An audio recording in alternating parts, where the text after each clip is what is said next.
Welcome to the Women Conquer Business Show. I'm Jen McFarland, joined by Shelley Carney. We're your go-to small business marketing show, covering breaking marketing news that affects you, cool apps we found, and a how-to deep dive into a marketing topic with a side of motivation and inspiration. We'll also talk a little about our own entrepreneurial journeys as well. Are you ready? Let's get started.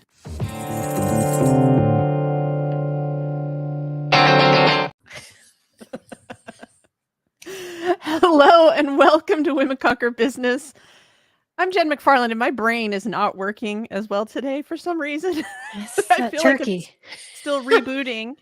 Thanksgiving leftovers. Today we're going to talk about why curiosity improves your products and marketing. Another way of thinking of this is actually why you need to be doing ongoing market research.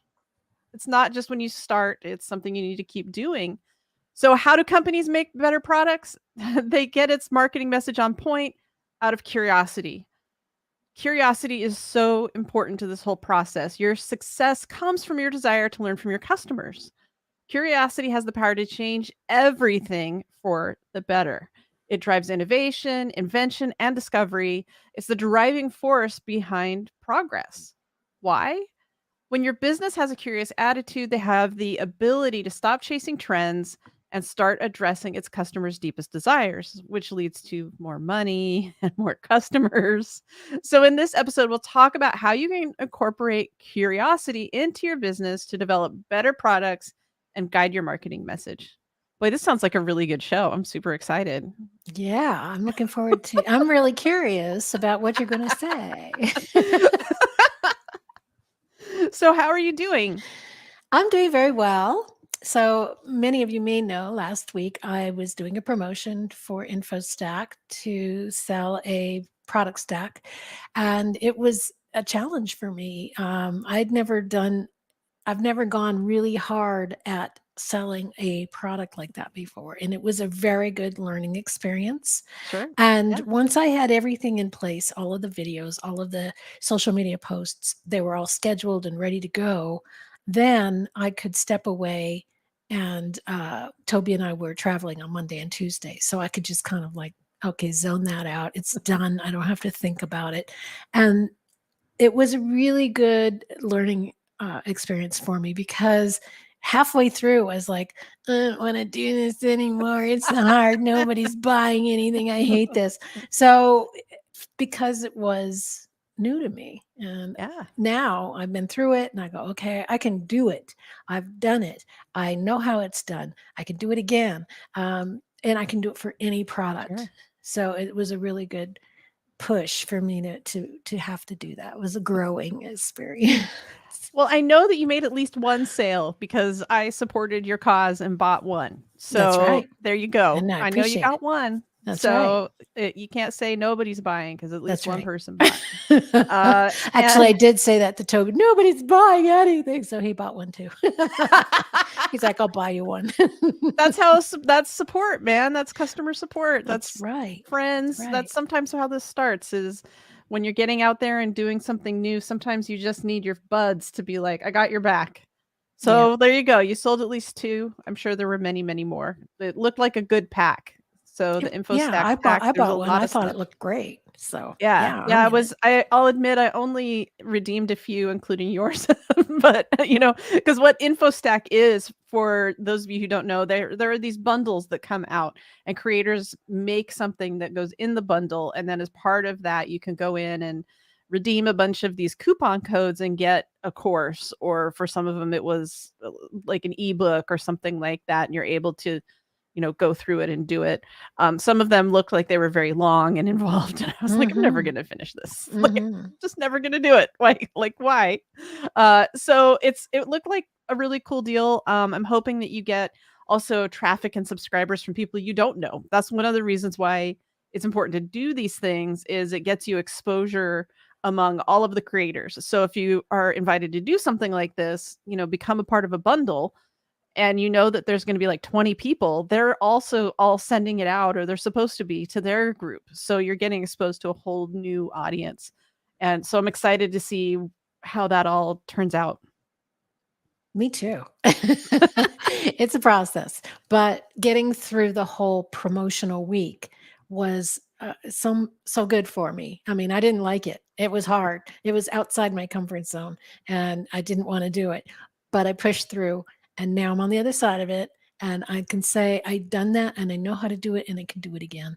The other thing that's going on this week is my husband is retired as of today. As of today? So we've been Wow. really focusing on retirement and what that's about. And Toby and I are talking about retirement in our shows this week, and becoming an encore entrepreneur, and what that's like, and some of the myths about retirement. So we're kind of, diving into that a little bit the more this Wow. week. Yeah. Yeah, retirement's just not on the docket for me or my husband, but I'm excited. I'm excited about this new step and this new stage for you and for Kevin. I think it's exciting. It's something different. Yeah, he's happy. It's like, I'm retired now. I'm like, yeah, well, this past year he's been home so much anyways that it's been practice retirement. But Practice retirement, sure. yeah, so we're happy about it. We're excited about it. And Toby and I've been doing traveling for our day trip show, and we got to go down to Alamogordo. We got to see a lot of things that we hadn't seen, hadn't discovered, and we went to Pistachio Land, which was really cool. Oh, that would be cool. Unfortunately, we got there like 5 minutes before they closed, so we didn't get to do much. Yeah. Oh, I could have spent an hour, hour and a half, 2 hours in that place, but, it was like, okay, they let us stay an extra 15 minutes. So I actually got to taste the wines, and we bought a bottle of wine, and we got some pistachios and I was gonna some say, I'm hoping you pictures. get pistachios in Pistachio We Land. did. That was fun. So I have not had all the excitement of retirement and traveling. We spent a lot of our Thanksgiving weekend holiday time being chill. We didn't have family visiting, nor did we go visit family. That's a rare thing for us. And so we were just it was very low key, maybe lazy, and that's okay because we don't have that luxury very often. And I was also migrating off of systems. I've been doing a lot of that, as I shared with Shelly, changing the project management software that I'm using, moving to Asana. And then the project I've been working on this week is migrating. I have a course on AppSumo. I was telling Shelly, I think it's sold like 380. And so we're getting close to selling 400. It's on Teachable. I don't use Teachable for anything else. It turns out that Teachable isn't the best platform for everything that I want to do. It's really great for selling courses on AppSumo, but for the full scope of what it is that I want to do, it was going to be piecing together just too many things. And so I'm migrating off of Teachable and moving onto a platform called LearnWorlds. I was all set to go to Podia. I had all of that like figured. And then I went to this website. They're membership geeks. I have followed them for a very long time. And I was looking at what they recommend. Now, their top recommendation is WordPress with a community, like, all of that. And I don't want to do WordPress. My customers aren't super technical. That's part of what I offer to people is making things easy technology wise. So I didn't think it was a good fit for my customers. And for me, I just am tired of in my own personal business, I'm tired of dealing with WordPress. So I didn't Mm. want to go that route. But they had some other things on the Membership Geek site, some other platforms that they recommended. And one of them is this Learn World. And in researching through their Facebook group and looking at all of the documentation that they have, I was like, you know what, that's going to work for me. So I am migrating on to Learn Worlds, moving at the very least, moving the course from AppSumo. There's two of them move on Teachable, moving both of them over onto Learn Worlds. And then we'll see what happens with all the other courses that I have on like Epiphany and different places. They may be going to Learn Worlds as well. Otherwise, still working with Alanti, my amazing executive assistant. She's been helping me organize. We've been doing a lot of workflows, a lot of starting to map out kind of like the how things work because when you work on your own, sometimes everything is in your head and that's Mhm. really not the best. Yeah. So that's Yeah. a lot of what's going on over here. Yeah. Are you ready for some breaking news? Yes. Okay, so I don't know if you've heard this or not, but Elon Musk took over Twitter. And he's been dealing with a lot of the fallout. There's so much going on with that. He has let go of a lot of his staff. And part of what he is doing is also decreasing content moderation. They are doing a lot with computer generated. There used to be a lot of like hand touch moderation to make sure that when you do content moderation, meaning like people say things that are untrue or use words that are inappropriate, and you do it automatically in some cases, but you still need to review some things to make sure it's okay. And one of the things with the reduction in staff is they're not doing moderation. So what by hand. So what is happening is then there are people who are tracking it. There have been all of these increases of really inflammatory words being used on the platform, among other instability issues and things like that. And then what we forget, for those of us who are in the States, is that in other parts of the world, they require things like content moderation and protection of privacy. The privacy head of Twitter is also gone now as well. So what Musk and Twitter are facing are a potential ban in the EU over the lack of content moderation. And this is being reported in Reuters. Some of the other things that he's facing right now in the EU is the treatment of employees who are in the EU. They have much more stringent laws around, unions, how much people have to work, the procedures before you can fire somebody. So it's an interesting case study in leadership. It's a very volatile platform right now. I'm not saying people need to get off of it necessarily, but if you've put all of your eggs in the Twitter basket, you do need to be establishing a backup plan. If you get a lot of business from Twitter, you need to start looking at other platforms seriously, because there's just so much volatility and uncertainty on Twitter right now.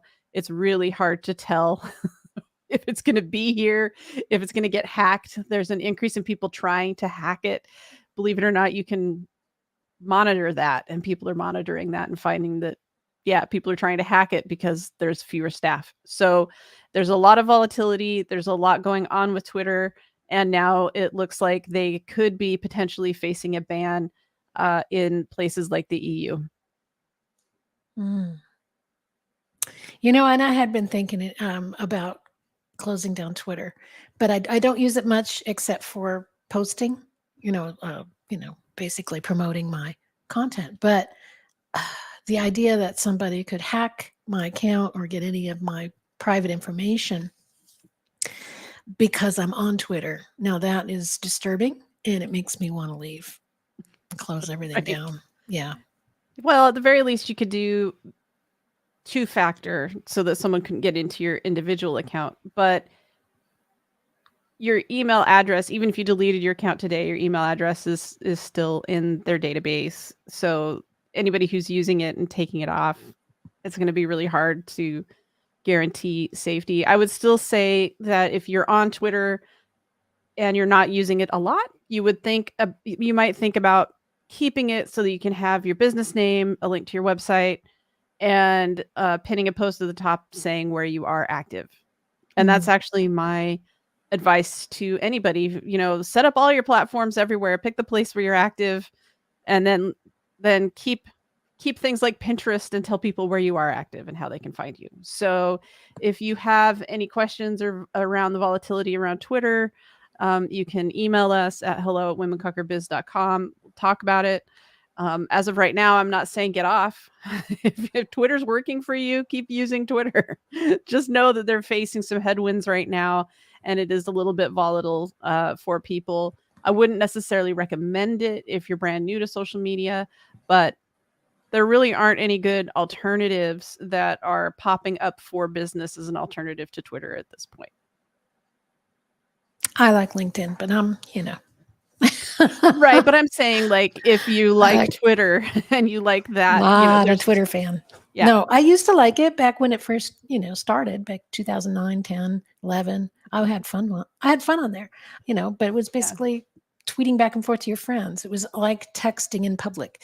Then it became something different. different and more, and it became a place for journalists to talk to people about, important matters, and then they would actually look at Twitter and pull things Oh, off to put them up on the news. So it became that trusted of a platform, and now that's gone, and it's sad. that is gone, and Yeah. it's very strange.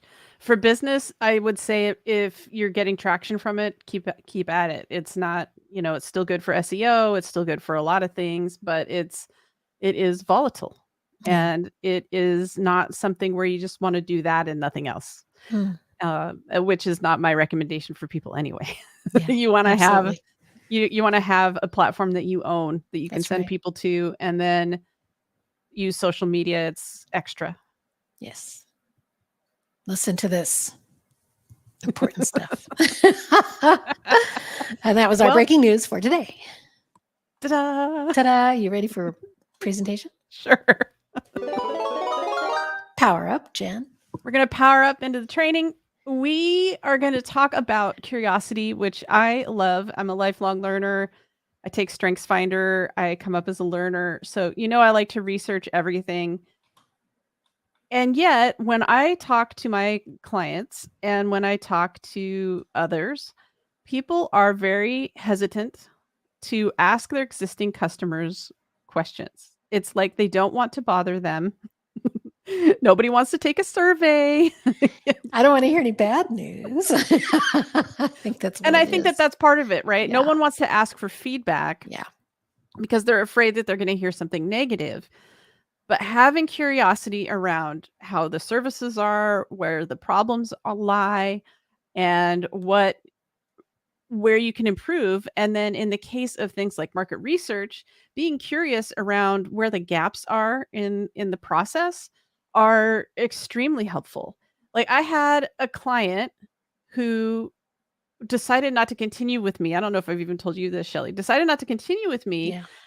and it was like the reason why I have a Lonti because this client, who I'm still in contact with, who is a wonderful person, was very honest with me about, like, some things that had kind of fallen off in terms of communication, and I was like, "You know what? I just can't do this by myself anymore." That's the truth, and when you get that feedback, it was extremely painful, and it was exactly what I needed to hear because there was no way I could continue to grow unless I started to get help, and I became open to that. So, being curious, asking for feedback, and this was feedback I did not ask for, by the way, but getting curious about feedback and being willing to accept it. Like, I could have been like, whatever. Like, but that's not my response. My response was, "Oh my gosh, like, you're totally right." And addressing it and continuing to address it because it is important and valuable. And so you have to look at customers as a valued resource for you. Customers are not here just to give you money. They're here to get What? I know. They need to get support from you, and they also need to be able to give you feedback that can help you improve. And so you have to be responsive to it. You have to be receptive to hearing it. That said, at the same time, it's really important that you also ask questions from customers because it can help you innovate. It can help you get better. If you're not listening for how people describe what you do, then you're probably missing out on how you can communicate about the products that you offer. There are so many reasons to be curious because it helps you innovate, come up with new things, come up with new products, come up with new services to offer. Yes. Well, I in fact took a course on this called the Ask method. Basically, it's validating a business before you really get into it. And in order to do that, you talk to people. Right. is this a service you need? What do you think of this, and then you take their language and you use that in your marketing message. And you Yeah, also validate whether your business is even viable, if people are going to want your services or products before you ever get it started. So that's the best way to start. And don't stop there. Keep going, keep asking, exactly. right? Yeah. Yeah. And that's my point. Like a lot of people start at the beginning and they ask those questions and then they're like, okay, got it. Donezo. Yeah. Checked that It box. will never change. It'll never change. And what I'm telling you is it will, and it does. And it's important Yeah.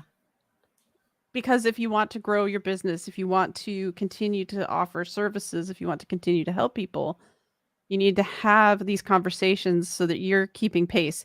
You can't see everything from the outside. You don't know what is going on with other businesses based on their social media or their website. You just don't know. You don't know what people are doing.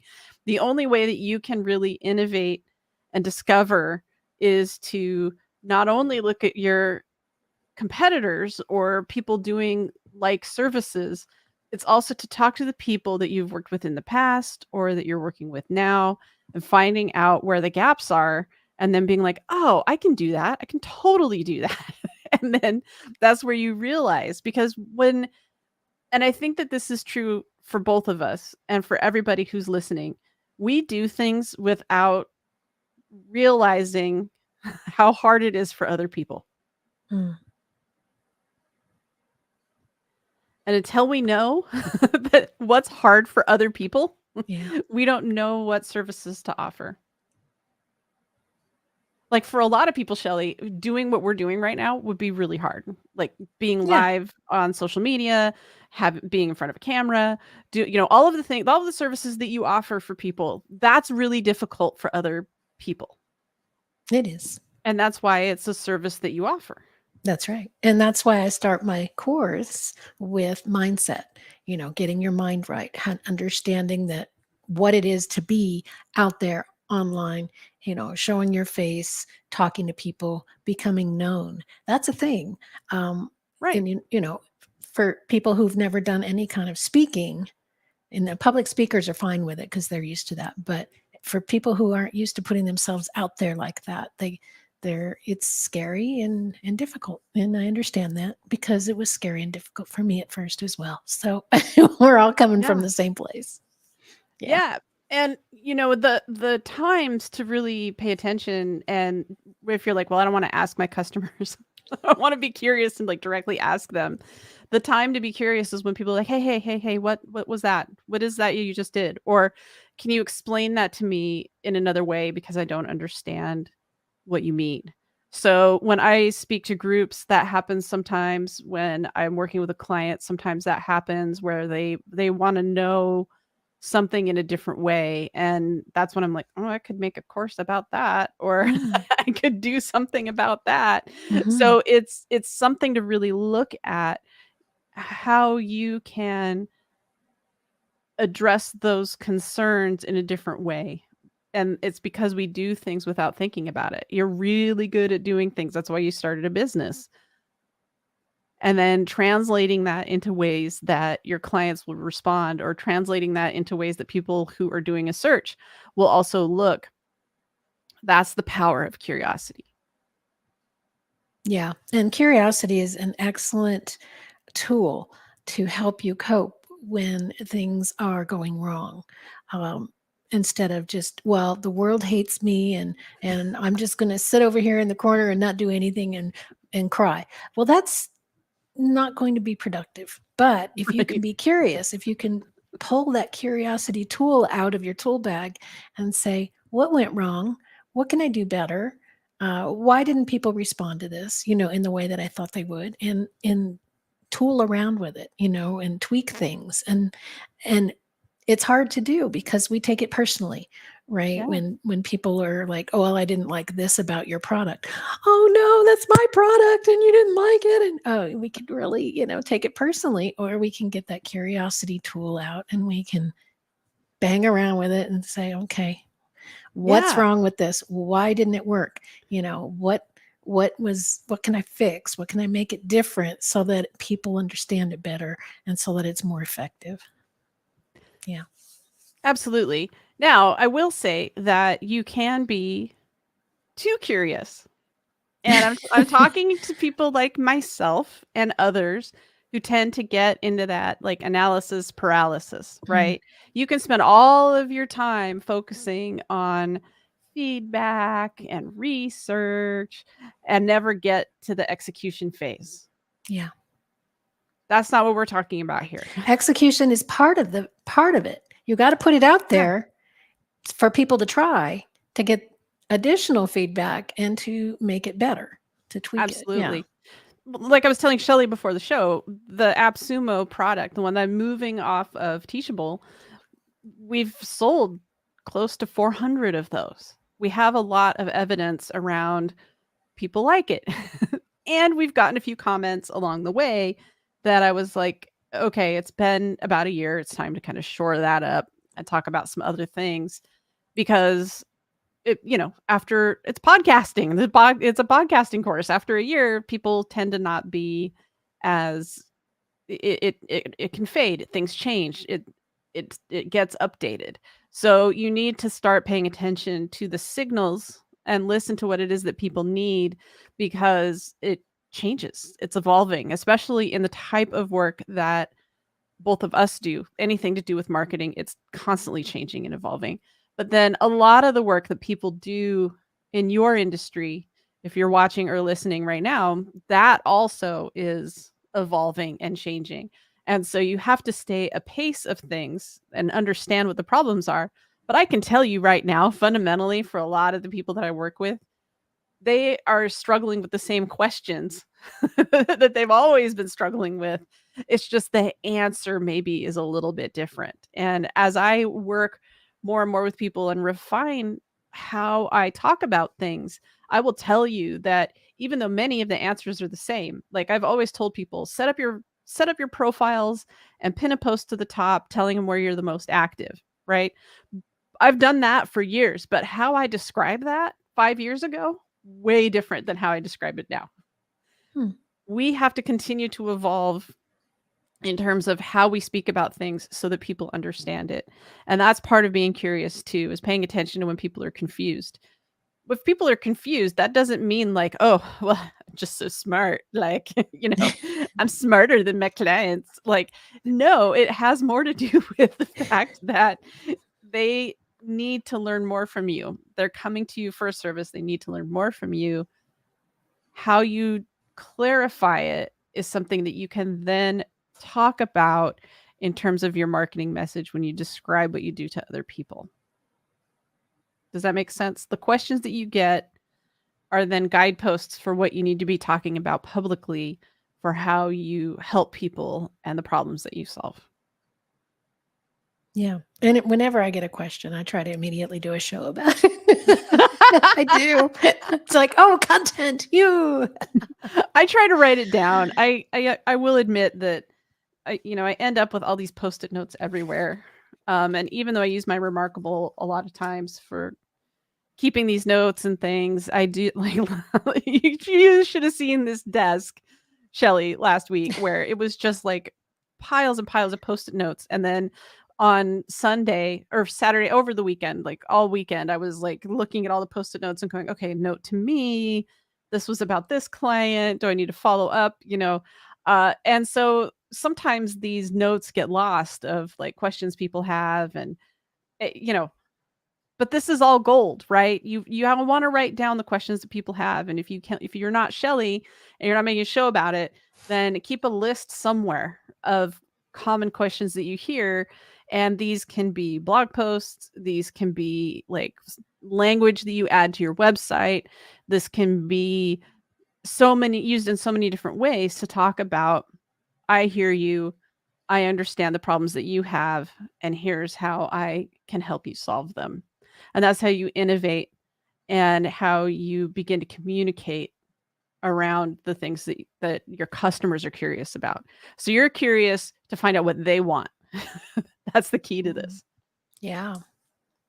Yeah, that's one of the nice things about this this program that I was in last week where I got some new customers coming into my courses. So they're trying them out. So I can talk to them and say, what are you getting out of the course? What do you like? What do you not like? What are you missing? What can I do to make it better? So that is one of the reasons I'm excited about having people in there to test it out and make it as valuable as possible. Exactly. Yeah. I don't know that I have a bunch more to add to this. I think that a lot of times we overthink these things. I think that we get going in our own expertise and we forget about being curious and about we tend to think, okay, I've achieved product market fit. So that's the part that you were talking about at the beginning of like, is this a viable idea? Right. Are the people that I want to deliver it to the right audience? Is this, is the thing I'm making, is my widget going to sell? Whatever that is, if it's a product or a service. That's like product market fit. That's the first layer of market research. A lot of times people don't take that next step of following through and asking those questions after the fact. I think we've talked about that a lot. Do you have anything else to add about the importance of doing this on an ongoing basis? I think it's just something that, you maybe want to have it in your tickler file where you go every now and then you come across it. Oh, I need to send out a poll today or whatever it is that you're doing to get feedback and not just wait for somebody to quit you and go, I don't like you anymore because you're not where you're not doing what you used to do for me and now it's different. Right. You don't wait for them to quit you, get in there and have a conversation. Are you happy? Is everything going okay? Maybe you notice some changes or their communication is falling off with you or something's tickling at you and you don't ignore it. Instead, reach out and say, what's happening and where are we and are you happy and what can I do? And so absolutely. yeah. Yeah. Sometimes we're afraid because we don't want to lose that client. And we don't want to pick at something and have it, Yeah. So open up. that's the key. Stay in contact, ask the hard questions and ask the easy questions too. Get out there, be curious. Yeah. I mean, that's how this free download, the free marketing self-assessment, that's where that came from. That came directly out of a speaking engagement. Like I taught a class about digital marketing and I had somebody raise their hand. I was like, yeah. And they're like, well, do you have some sort of like self-assessment that we could take? I was like, yes, I do. That's a really great idea. And it's going across the crawl at the bottom. It's go to sendfox.com/WCB and get your self-assessment from Jen. And that's going to answer a lot of questions for you about your marketing. Absolutely. But at the time they asked me, I was like, I think I even said, that's a really great idea. I'm going to make one of those. So absolutely. You have one of those within you. And I know that Shelly also has her great opt-in, which is getting the framework and schedule to consistently create content every week, which we all know is how you begin to build that audience. It's how you begin to get people to respond to you so that they really know what it is that you do. And you can get that at framework.agkmedia.studio and get on that. Get on it. Yeah. Consistency is the number one challenge for anybody who creates content. Being really consistent. How do you stick with it? How do you make it happen every week? Or, do your batching once a month, whatever it is. How do you make it consistent? And that's what it really addresses. All right. Are we ready for next up? Tweaks of the week. Oh, and this is me. This is you. I guess I better get ready to do this. Are you ready? I'm just going to sit down. I'm going to lay back over here and let you take over the rest of the show. All right. Well, here's what I wanted to share with you. I'm going to put this up on the screen. Oh, there it is. This is StreamYard. They just this week are announcing StreamYard on-air webinars. And for Cyber Week this week, if you're listening the day we make this or the day after, for Cyber Week, get double the views on all plans in a lifetime discount on their new premium and growth plans, which ends in 4 days. There's 4 days remaining. So they're doing it over the weekend. And as you can see here, it's their pricing plans. This is the yearly, that's the monthly. Toby and I are on the professional plan, which is $49 a month. And that includes StreamYard on-air webinars of 250 viewers. Let's talk a little bit more about what that is. So what is StreamYard on Air? It's the easiest way to create webinars. It's brand new from StreamYard. So if you're already doing live streaming, multi-streaming anyway, and you want to do webinars where you can collect people's emails and grow your email list in that way. And you can also embed the stream on your website so you get people to show up on your website. This is a way you can do that. So why use StreamYard on air for your webinars? They're stable. They have a great product that is really best in class for live streaming. When you put out the product on StreamYard, you're going to have be as glitch free as you possibly can be, relying upon internet and everything else, but still they do what they can to make everything as glitch free as possible and really stable and give you good audio and good video. And you get to collect emails with this webinar package with a simple registration. You can embed it for customization, fully brand the webinar experience for your viewers. You can embed the webinar on your website, and chat embedding is coming soon. So that's not something they have today, but it is coming soon. They're working on getting that completed. So whether you're streaming to 10 viewers or 10,000 or 250 in our case, because that's our limit, our plans are the most competitive out there. And people don't have to download any GoToWebinar or Zoom software onto their computer to access it. It's all taken care of in the cloud. So it's very simple to set it up. As you can see, you can choose destinations, you can multi-stream it, or you can put it just on your website, wherever you choose to do it. And this is just getting started, so I know they're going to be adding more and more features to this webinar plan. If you want to know more about it, we'll put the link to their video that discusses it, which is on YouTube, into the description box so that you can check that out for yourself. I will say that StreamYard, this was something that Shelly brought into my world, and I have used other things like Restream and Zoom. Obviously, I've used Zoom. I find StreamYard to be so easy, and the audio is better than Restream. I think it's better than Zoom as well. Yeah. And it's just incredibly easy. And I feel like if you're already using StreamYard and you do a lot of speaking and you want to go into webinars, this is a natural thing for you to do. There's a natural extension of what you're doing now. I have clients who do weekly Facebook Lives or LinkedIn Lives, and they use StreamYard. I'm like, this is a natural next step for you, is to go into doing webinars, and StreamYard is now making it super easy to do.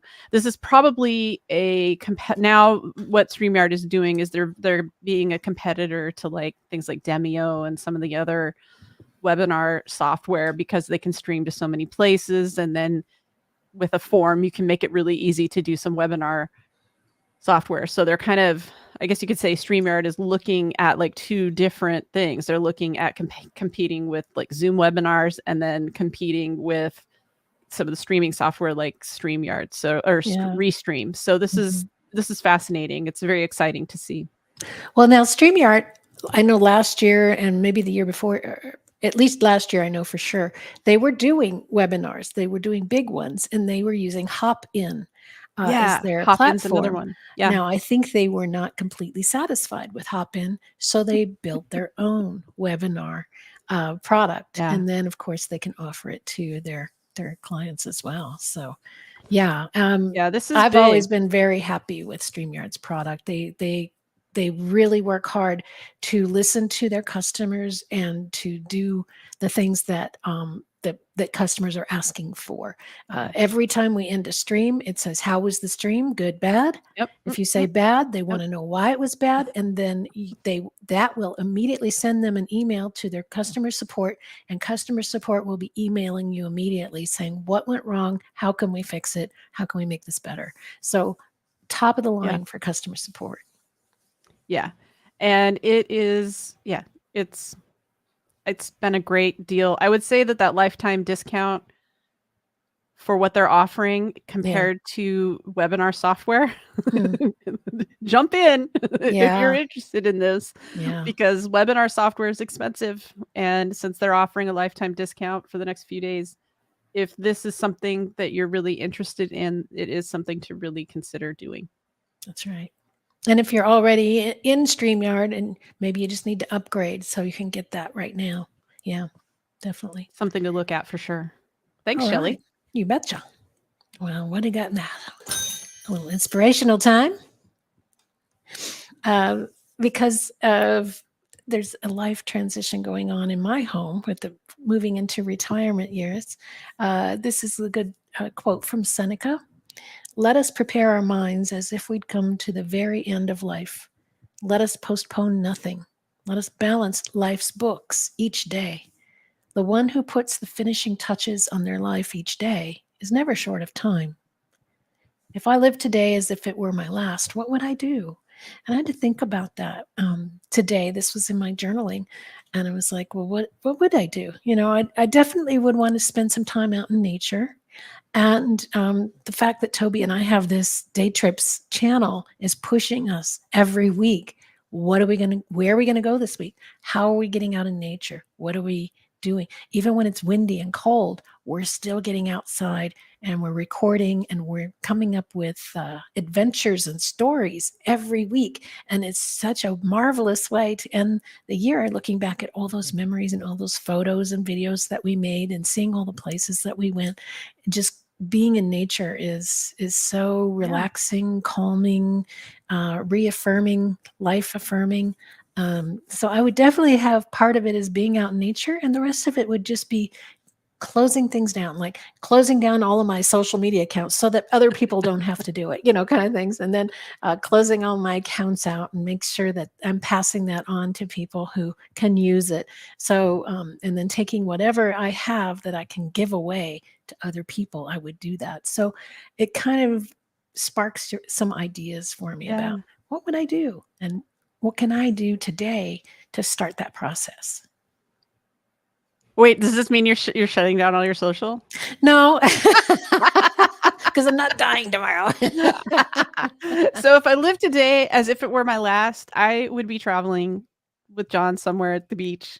Yeah. I really like the beach. I am in a very cold place. At least it's not snowing like it is in Seattle, but it's cold here. And I would want to be someplace much warmer all the time with my loved ones. So yeah, I don't know. I don't know if I'd be I don't know. I'd probably be doing something, but I don't know that I'd be hitting it as hard on work. That's for sure. Yeah. Isn't that interesting? When you ask yourself those questions, it's like, why am I doing this? And is it important in the grand scheme of things? Now, of course, I think what we do because we want to help people, we want to improve lives, and we do our show because it's not only is it fun and it's great to be on a team together, but we feel like the information that we give out is helpful to people, and that's why we do it. And I think we would continue to do that no matter what. Sure. Even if you said, I'm moving to Arizona and no beaches in Arizona. no, but there's I did that before. There's a riverside.